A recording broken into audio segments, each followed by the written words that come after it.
నమస్కారం శ్రీధర్ సార్. నమస్తే అండి. గవర్నమెంట్ జాబ్ ప్రిపేర్ అవ్వాలి అనంటే ఏజ్ రిలాక్సేషన్ అనేది ప్రతి ఒక్కరికి తెలియాల్సినటువంటి అవసరం ఉంది. అవునండి. ఏ కేటగిరీకి ఏ విధంగా ఉండే అవకాశం ఉంటుంది?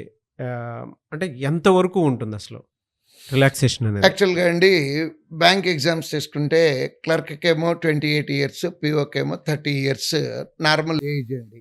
Hire age limit. లేదా అప్పర్ ఏజ్ లిమిట్ అంటారు. కానీ ఎగ్జామ్షన్స్ ఉన్నాయండి. Okay sir. ఓకే. ఈ స్టూడెంట్ కనుక ఓబీసీ అప్లై అయితే కనుక ఓబీసీ కేటగిరీ పిల్లలైతే వాళ్ళకి 3 years upper age limit relaxation వస్తుందండి.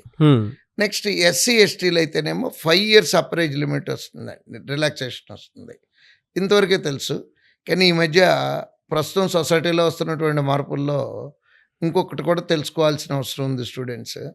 ఏంటంటే వీడియో అంటే హస్బెండ్ చచ్చిపోయినటువంటి వాళ్ళకి, నెక్స్ట్ డైవర్సీకి, అంటే డైవర్స్ అఫీషియల్గా అయ్యి ఉండాలండి.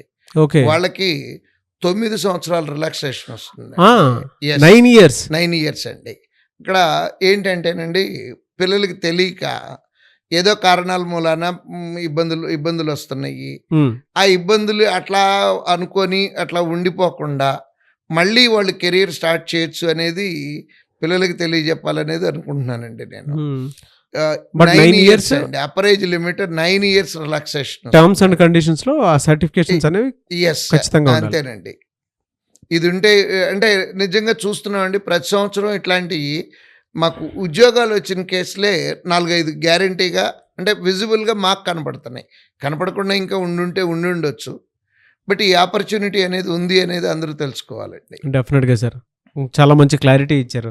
నిజంగా చాలా మందికి అలాంటి అవకాశం 9 ఇయర్స్ రిలాక్సేషన్ అంటే చిన్న విషయం కాదు. అవునండి. అంటే ఆ సర్టిఫికేషన్ ఉన్నా కూడా దాని నుంచి కొంచెం అప్లిఫ్ట్ అవ్వడానికి, వాళ్ళ కెరీర్ అప్లిఫ్ట్ అవ్వడానికి చాలా బాగా ఉపయోగపడుతుంది. థ్యాంక్ యూ సో మచ్ అండి. థ్యాంక్ యూ అండి.